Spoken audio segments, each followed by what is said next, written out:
Passada, nós já tratamos última parte do capítulo 9 aí com o pastor Davi Lago, mas eu vou ler daí para que faça sentido o que está vindo depois. Lembrando que a Bíblia no original ela não tem capítulo, tá certo? Então é tudo lido de uma vezada só. Essa divisão de capítulos aí a gente pôs depois para facilitar a nossa leitura. Então nós vamos ler como se fosse um único texto e facilita bem o que a gente vai tratar aqui nessa noite. Tá bom? Vamos lá? Jesus ia passando por todas as cidades e povoados, ensinando nas sinagogas, pregando as boas novas do reino e curando todas as enfermidades e doenças. Ao ver o povo, teve compaixão dele, porque estavam aflitos e desamparados, como ovelhas sem pastor. Então disse aos discípulos: a colheita é grande, mas os trabalhadores são poucos. Peçam, pois, ao Senhor da colheita que envie trabalhadores para a sua colheita. Chamando os seus 12 discípulos, deu-lhes autoridade para expulsar espíritos imundos e curar todas as doenças e enfermidades. São estes os nomes dos 12 apóstolos. Primeiro Simão, chamado Pedro, e André, seu irmão. Tiago, filho de Zebedeu, e João, seu irmão. Filipe e Bartolomeu. Tomé e Mateus, o publicano. Tiago, filho de Alfeu, e Tadeu. Simão, o Zelote, e Judas Iscariotes, que o traiu. Que Deus abençoe sua palavra no nosso coração. Hoje, o título desse sermão é Só com nome na lista. Só tem um jeito de você participar do reino de Deus. Só com nome na lista. Essa lista dos discípulos, ela é uma lista bem famosa, porque ela trata de várias personalidades diferentes. Se você pegar os discípulos que foram escolhidos por Jesus e chamados por Jesus, você vai ver os mais diferentes temperamentos, as mais diferentes personalidades, as mais diferentes educações, né, familiares, as mais diferentes posições sociais. Eles são muito diferentes. E Deus escolhe 12, Jesus escolhe 12 e os chama para o seguir. E aí eles já estavam seguindo a Jesus e Jesus vai fazer um grande discurso para eles. E aí eu quero dar uma primeira pausa com você para a gente pegar agora o nosso estudo geral de Mateus que a gente está fazendo. Então quem está vindo aí já há mais tempo, se situar no que o texto vai tratar. Mateus, a gente sabe que está sendo escrito para evangelizar quem, gente? Os judeus, tá certo? Mateus está sendo escrito para evangelizar judeus. É diferente de Marcos, que é o primeiro evangelho. Marcos foi escrito para evangelizar gentios, tá certo? Para evangelizar gentios já conhecia o Deus de Israel? Não. Qual que vai ser o enfoque de Marcos para evangelizar os gentios? Marcos vai enfatizar o que Jesus faz. Tá certo? Então, o poder de Jesus é muito enfatizado no Evangelho de Marcos. Não que ele não fale de outras coisas, mas a ênfase do texto é no que Jesus faz. Por quê? Porque todo Deus que é Deus de verdade tem que ser poderoso. Se Jesus é Deus, eu vou mostrar o poder de Deus para mostrar para esse povo que ele é o Deus verdadeiro. Tá certo? Mateus, como ele está evangelizando os judeus, ele não dá a mesma ênfase. Por quê? Porque os judeus já conheciam o Deus de Israel, não conheciam? São judeus. Mas eles eram salvos por conhecer o Deus de Israel? Só era salvo quem cresce em Jesus como Filho de Deus. Aí, a ênfase de Mateus é no que Jesus diz. Por quê? Porque se Jesus é capaz de ensinar e com tamanha sabedoria, poderia esse somente ser o Messias. Tá certo? Então, Mateus vai se enfocar no que Jesus diz. Essa ênfase de Mateus é totalmente visualizada quando você pega e faz uma análise do texto completo do Evangelho de Mateus. ele é baseado em 5 grandes discursos. O primeiro discurso a gente já estudou aqui, é Mateus de 5 a 7. Qual é esse discurso? O Sermão da Montanha. Tem um crente aqui, né, que veio e nós falamos aqui 20 vezes que o grande discurso de Mateus é o Sermão da Montanha. Por quê? Porque o Sermão da Montanha é aquele no qual Jesus abre as portas do reino para os seus. Ele vai falar uma série de bem-aventuranças e vai citar várias orientações pelas quais nós devemos nos guiar para viver uma vida correta diante de Deus. Tá certo? O segundo grande discurso vai começar agora, que é o discurso da missão e do martírio. É o discurso de Mateus 10. Esse texto que nós acabamos de ler é a preparação desse grande discurso de Jesus. Tá certo? Então nós vamos nos preparar para receber esse discurso que está por vir. Quantos acreditam que as orientações de Jesus que estão por vir vão ser modificadoras nas suas atitudes a partir de hoje? Amém? Há um desafio a ser cumprido aqui. E os outros 3, que nós vamos estudar mais para frente, é o discurso das parábolas do reino, para explicar o que é o reino de Deus, em Mateus 13. O discurso de Mateus 18, que é o que é uma vida sob o reino de Deus, como viver essa vida.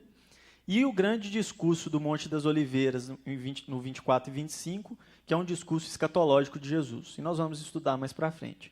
Mas essa preparação de hoje é sobre o discurso da missão de quem é discípulo de Jesus. E eu quero te perguntar, você é realmente discípulo de Jesus? Quais foram os critérios para ter o nome na lista?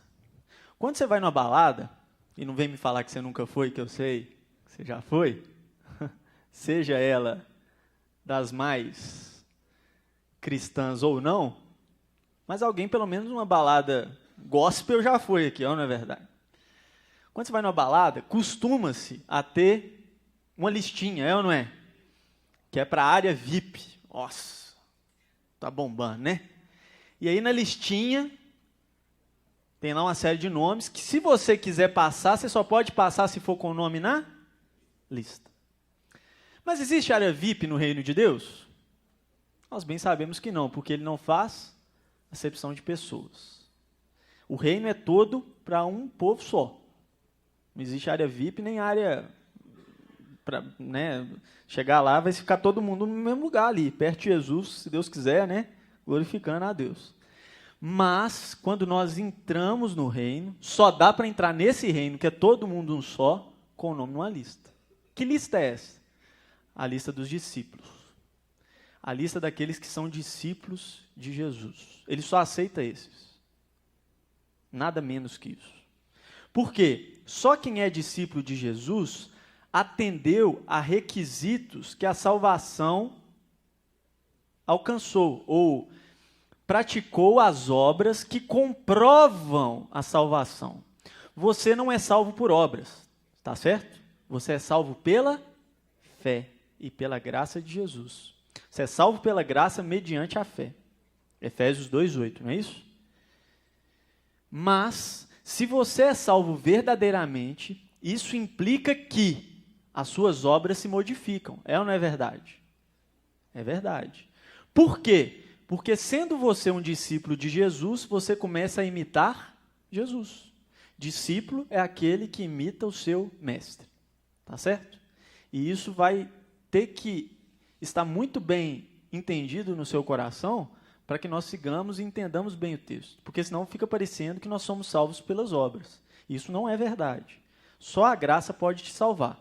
Mas a graça é transformadora. Se a gente falar que a graça salva e as suas obras não se transformam, isso quer dizer que a graça não tem poder nenhum. A graça é capaz de salvar, mas não é capaz de transformar o indivíduo? Óbvio que não. A graça verdadeira é a graça que te alcança mesmo sem você merecer, te salva sem merecimento nenhum, mas transforma o que você faz. Os discípulos de Jesus são aqueles que imitam Jesus. A questão é, o que eu tenho que fazer para entrar nessa lista? na balada, a gente tem que ser amigo de alguém, não é verdade? Ou você conhece, é o QI, né? Quem te indica aqui? Ou você conhece alguém que pode te pôr lá para dentro, ou você está perdido, né? Ou você tem que ser o impostor do pânico para entrar dentro do lugar. Mas, no reino, você tem que ser amigo só de uma pessoa, de Jesus. Se você for amigo de Deus, você entra. Mas se você for amigo do mundo, tchau para você. Não tem meio termo. Não tem ninguém que pode te pôr para dentro. Não adianta conhecer o segurança. Tá certo? E eu quero expressar isso no texto. Vamos ver então critérios que não são, e que às vezes muita gente acha que são critérios para entrar nessa lista. Eu quero falar primeiro alguns que não são, tá certo? E depois alguns que são. Primeiro, o critério não é por uma característica que você tem. Não é. O que prova isso? Prova esses nomes aí, ó. Você tem Pedro, você tem André, que são irmãos. E eles são pescadores, pobres. Tiago e João, que são garotos ainda, assim, são dos mais novos entre eles. E estão chegando, então são jovens. Filipe e Bartolomeu, que a história não fala muito sobre eles, qual a origem deles. Tomé, que é aquele que vai duvidar lá na frente, que não tinha muita fé provavelmente. E Mateus, que era um traíra. Eu não sei se você sabe, antes de Mateus se tornar discípulo de Jesus, como a gente viu aqui, Mateus era um publicano. E publicano é traíra. Publicano é o judeu que ficou do lado de Roma na hora que Roma dominou o povo judeu. E tinha dinheiro, Mateus. Todo publicano tinha dinheiro. Tiago, filho de Alfeu, e Tadeu. Também se sabe pouco sobre os dois. Simão era zelote. Do partido dos judeus, ele era o mais de esquerda possível. E Judas Iscariotes era traíra mais ainda do que o Mateus, porque o Mateus pelo menos se transformou. Mas ele ainda havia de trair Jesus posteriormente ao discipulado. O que eu quero dizer com isso? Eu quero dizer que não é uma caracterização comum que nos torna discípulos de Jesus. Não existe uma característica que alguém tem e que eu vejo naquela pessoa e falo, ó, isso aí é discípulo de Jesus. Não é uma característica presente em nós. E isso permeia o pensamento de muita gente. Muita gente acha que ser discípulo de Jesus é ter determinadas características. Ó, se eu for bondoso, tá certo? Se eu ajudar os pobres, se eu der o meu dízimo e oferta regularmente, se eu pedir perdão para quem eu ofendo e saber perdoar, ótimo, são boas coisas isso que você está fazendo. Mas não é uma característica em você que te torna discípulo de Jesus. Isso, no máximo, te torna bem visto pelas pessoas e cumpridor de ordens de Jesus lá do Sermão do Monte. Lembra? Ele não vai falar lá sobre perdão, perdoar e ser perdoado? Vai. Ele não vai falar sobre desprendimento financeiro? Vai. A gente já viu isso aqui. Mas isso ainda não te torna apto para a lista. Não é, aliás, isso não é o que te torna apto para essa lista. Por quê? Porque se fosse isso, nós teríamos características dessa comum em todos os 12. Mas nós não temos. Não se vê isso no texto. Primeira coisa que não é, você tem que tirar isso da sua cabeça, não é uma característica focada em você. Segunda coisa que não é pelo que você faz depois que você conhece a Jesus também. Não é. Isso é até pregação de algumas pessoas. Mas se fosse, Judas estava tranquilão. O Judas, ele está no meio só para provar isso. Jesus podia ter diversas formas de ir para a cruz, gente. Você tem que entender isso. Jesus, para cumprir a cruz, ele não precisava do Judas. Mas ele deixou o Judas lá por um motivo. Para provar que tem como seguir Jesus, tem como ser discipulado por Jesus, tem como andar com Jesus e tem como ferrar tudo no final. Então, não é pelo que você, então eu ajo assim depois que Jesus me transforma e aí eu entro na lista de discípulos. Não, não é isso. Não é isso. Você tem que entender que não é isso. Judas estava na lista.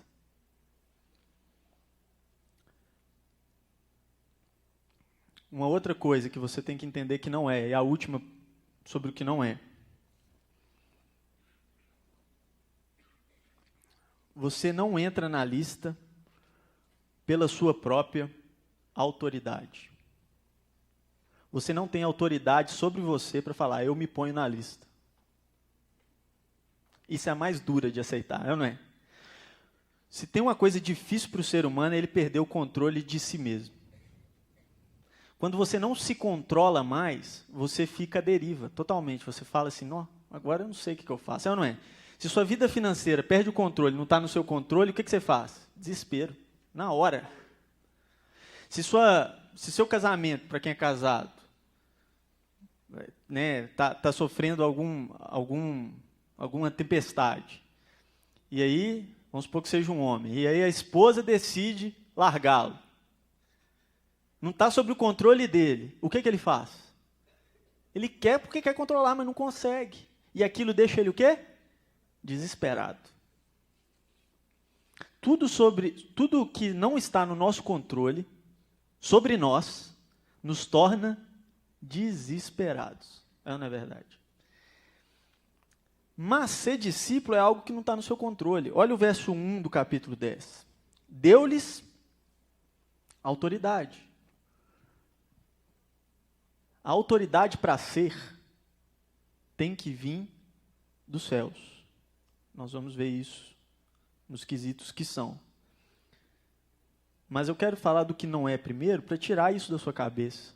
Você não pode se tornar um discípulo. Você é feito um discípulo. O chamado sai de Jesus e chega até você. Não é de você até Jesus. Isso não existe. Porque se a gente falar que está na gente, é nosso poder nos tornar discípulos de Jesus. Mas nós não temos poder para isso. Por quê, gente? Porque a gente é totalmente pecador. Totalmente. Ah, pastor, então tá tranquilo. Se Jesus é quem vai me chamar para ser, ele me chama, ele sabe que eu sou totalmente pecador, mas a responsabilidade é dele. É assim? Não, por quê? Justamente porque nós somos totalmente pecadores, nós dependemos totalmente de quem? Da graça de Jesus. Se dependemos totalmente da graça de Jesus, você tem que se arrepender dia após dia. Sabe o que eu estou vendo, gente? Eu estou vendo uma série de cristãos que se arrependeu uma vez, levantou a sua mão uma vez, veio aqui na frente uma vez, fez uma oração uma vez e ficou em uma vez. A vida não continuou mudando. Não há um arrependimento diário. Não há um reconhecimento do pecado diário. Não há uma vida de quebrantamento diante de Jesus diária. O discípulo é aquele que tem a noção correta de quem ele é. Pecador. Você precisa ter essa noção muito viva no seu coração. Porque só quando você reconhecer que você é um pecador e totalmente pecador, totalmente errado, é que você vai conseguir parar de julgar o próximo, por exemplo. Só quando você faz o reconhecimento de quem você é totalmente pecador, você vai conseguir parar de cometer pecados. Porque você só consegue parar de cometer pecados pelo Espírito Santo. E o Espírito Santo não aceita a justificação própria. Se ele fala assim, você quer se justificar perante mim? Pode se justificar. Vai lá. Só que lembra de uma coisa. Quem comete um pecado, comete todos. Você sabia disso? Romanos, não é? Aquele que chegar na lei, quer viver pela lei, aí ele vai lá e comete um deslize na lei, ele é acusado de corromper por toda a lei. Não queira viver pela sua própria força. Antes, reconheça que você é pecador e precisa de mudança. Se arrependa diariamente disso. Mas arrependimento gera justamente uma fome por mudança. Você tem que entender isso. Vamos ver então 3 coisas, para finalizar aqui, do que é que tem que ter para entrar na lista. Primeira coisa, está lá na primeira parte que a gente leu, que o pastor Davi já falou muito bem aqui na semana passada. Primeira coisa, existe um sentimento de compaixão pelo próximo. Não existe aquele que foi alcançado por Jesus e tem a mesma visão de mundo. Não existe isso. Se a sua visão de mundo não mudou depois que você foi alcançado a Jesus, querido, é porque nada mudou. Você precisa visualizar as coisas desse mundo agora diferentes. Quando você vê uma pessoa que não tem Jesus, você não vê mais uma pessoa somente. Você vê uma necessidade. E você é a resposta para essa necessidade. Só existem 2 tipos de pessoa no mundo. Ou você é aquele que colhe, ou você é aquele que tem que ser colhido. Não tem meio termo. A questão é, você tem colhido alguém? Porque se você não tem, você precisa ser colhido de novo. Ou pela primeira vez, se não foi ainda. O Evangelho tem que te alcançar e transformar a sua visão. Segunda coisa. Chamando os seus 12 discípulos, deu-lhes. Quem pode te dar autoridade para se tornar discípulo é Deus. Por isso, antes, no versículo anterior, Jesus fala assim: peça ao Pai, ao Senhor, que envie trabalhadores para a sua... Quem que envia? O Senhor. Trabalhadores para a sua colheita. Não é isso? Peça a Ele. Ele tem poder de te tornar um discípulo. Por isso, peça a Ele. Há poder na oração. É por isso que você ora quando você se decide por Cristo. É você orando, falando assim: ó Deus, me aceita do jeito que eu estou aqui. E Ele aceita. Isso que é legal, né? Por quê? Porque há poder na oração. Você tem que entender que quem te transforma num discípulo é Deus. Peça a Deus. A glória é de Deus. E somente dele. Tá certo? E a terceira e última coisa, para a gente encerrar. Deu-lhes autoridade para qualquer coisa, gente? Não. Para expulsar espíritos imundos e curar todas as doenças e enfermidades. Se você for no 35, fala assim que ele ensinava nas sinagogas, pregando as boas novas do reino e curando todas as doenças e enfermidades. Para você entrar na lista, você tem que ter uma consciência de que essa autoridade não é uma autoridade qualquer. É para ser exatamente como Jesus é. Você não vai ser discípulo se você não faz o que Jesus faz. Você não é discípulo se você não vê como Jesus vê. Você não é discípulo se a sua transformação de vida não for para a forma como Jesus vive.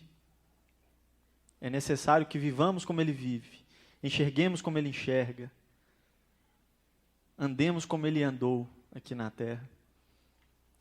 Nós vamos conseguir isso totalmente? Óbvio que não, aqui não, né? Um dia, quando tudo for renovado, sim. Mas ser discípulo é isso, é ser alterado, é ter a sua figura alterada pela figura do seu mestre. Os rabinos, especialmente antigos, eles criam uma coisa muito específica. Eles criam que um discípulo tinha um mestre e um discípulo. Por que o discípulo sempre tinha que andar atrás do mestre? Porque toda vez que o mestre andava, soltava poeira dos pés. E eles criam que aquela poeira pegava na pessoa que estava atrás e ia transformando o andar daquela pessoa também. Essa era uma crença normal da época. Será que Jesus, o andar de Jesus, está transformando o seu andar? Ou será que você está andando muito na frente de Jesus, ou tão atrás que não possa vê-lo? Como é que está a figura de Jesus na sua vida? Será que ele é o seu parâmetro? O seu parâmetro ainda é o pastor fulano de tal? O seu parâmetro ainda é meu pai, minha mãe? O seu parâmetro ainda é seu patrão? É o Eike Batista? É o... sei lá quem. Tem gente que tem uns parâmetros horrorosos também. Neymar. Quem quer ser igual ao Neymar? Ô, gente, para ter o tanto de dinheiro que o Neymar tem, mas ter a privacidade que ele tem, eu prefiro ser do jeito que eu sou. Honestamente. Estava vendo esses dias, o cara, ele liga para a namorada dele uma vez, sai a notícia, pô. Isso não é vida, não. Honestamente, isso para mim não serve. Não sei, né? Cada um tem seus gostos. Tem gente que gosta da fama. Eu realmente prefiro a minha privacidade. Mas quem tem sido o seu parâmetro de vida? Ou pior, você tem um parâmetro? Você tem referência? Quando Sidney Cooper escreveu o livro O que Jesus Faria, eu ficava meio receoso, porque eu pensava assim, mas eu nunca vou conseguir ser o que Jesus foi. Mas ele nunca falou que eu seria exatamente como ele é, mas ele disse que eu faria coisas até maiores do que ele fez.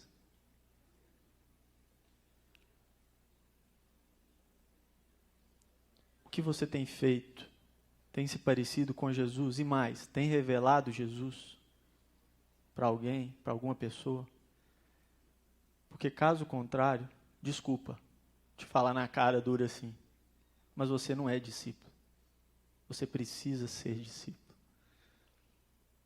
Só que eu tenho uma boa notícia para te dar. Se é Deus quem escolhe os seus discípulos, Ele hoje te escolhe.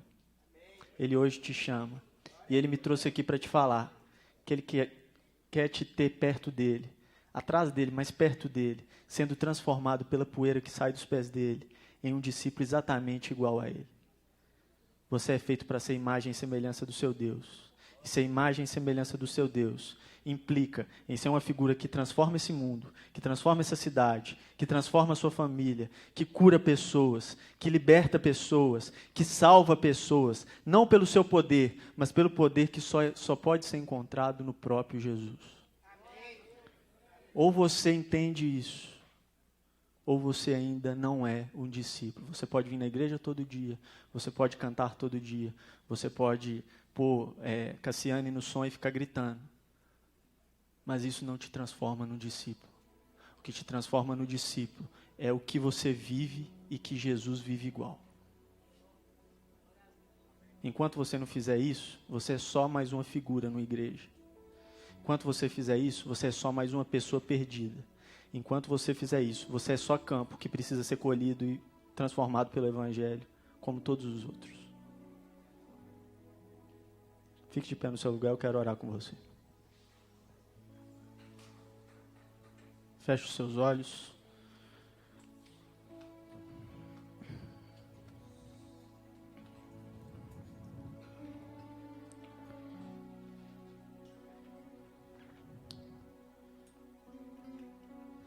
Eu não sei o que você veio esperando escutar nessa noite. Não sei se para você foi cansativo, se para você foi legal, se para você... Nossa, o pastor falou bem, o pastor falou mal, o pastor...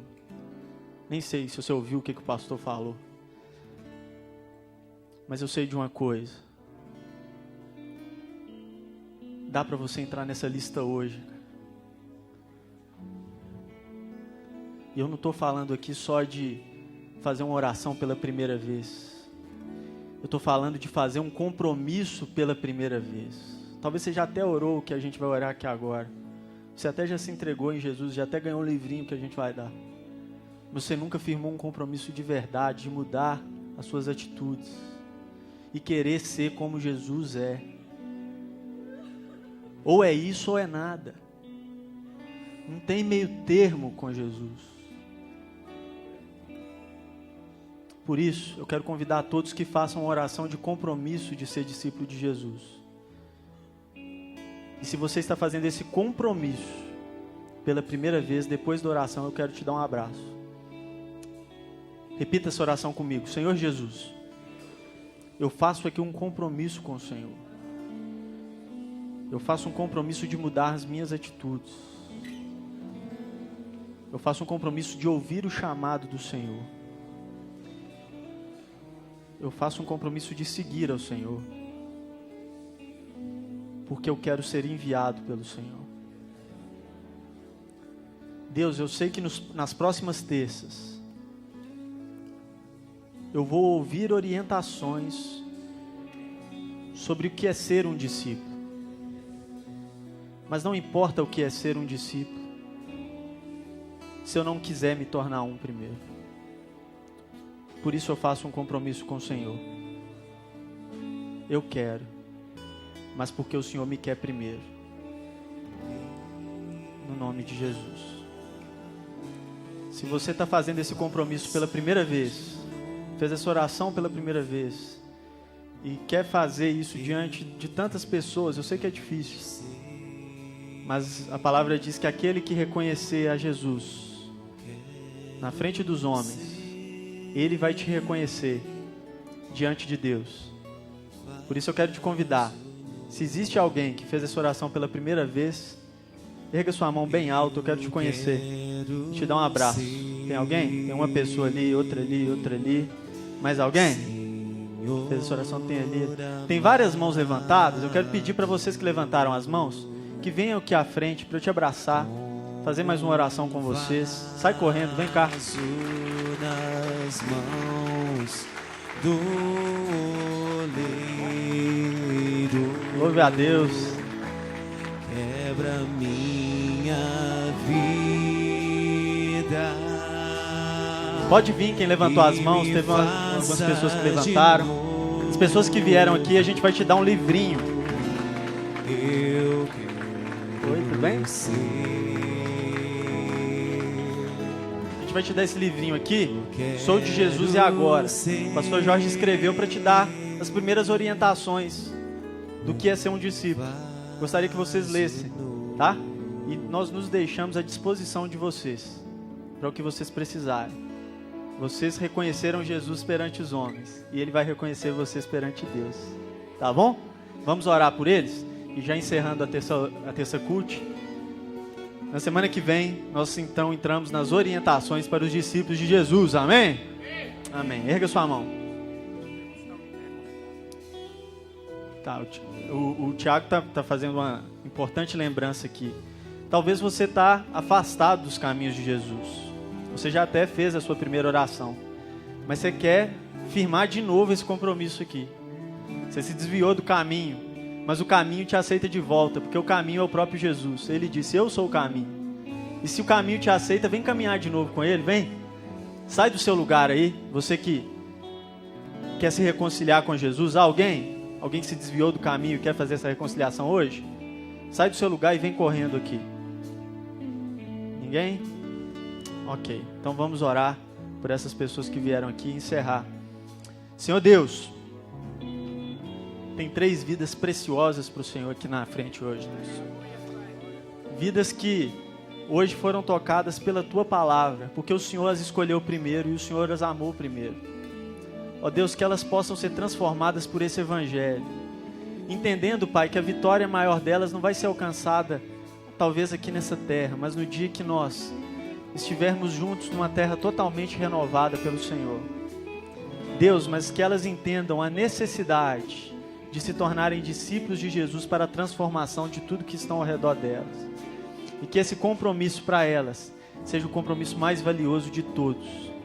No nome de Jesus. A gente ama vocês, quer andar com vocês. Vocês podem incomodar tanto os de colete vermelho quanto a gente, tá bom? Fiquem à vontade, para nós é um prazer receber vocês aqui. Tá bom? Deus abençoe. Erga suas mãos para fazermos a bênção apostólica. Só dar um aviso aqui antes. Quinta-feira tem Retrobits, a festa na Burgueria. É essa quinta agora. Tem alguns convites ainda. O valor do convite é R$30. Que hora que é a festa? 9h. Pastor, mas eu tenho prova, eu tenho que ir na aula. Nós vamos esticar lá. Você pode ir depois da sua aula, não tem problema nenhum. Começa às 9h. Então, lá na Burgueria, na Fleming, acho que a maioria deve conhecer, nós vamos fazer a festa. R$30. O Dudu do grafite vai ser o mestre de cerimônia, vai ser muito legal. A gente vai estar junto lá e você vai caracterizado. Anos 60 e 70, a vestimenta, tá certo? Então, todo mundo que quiser adquirir o convite, o Rafael tá lá atrás, com os convites a R$30. Aquele menino de rosa ali, mais ou menos bonito, aquele ali, ó. Tá bom? Você pode procurar ele no final. Oi? O CD do Dan e Daniel também vai estar lá no final. Abençoe o ministério deles. Se você gostou do que ouviu, se você não gostou, compra para dar para alguém que gosta. A gente sempre conhece alguém que gosta de sertanejo. Então você pode comprar e abençoar a vida de alguém. Tá bom? Erga suas mãos aí.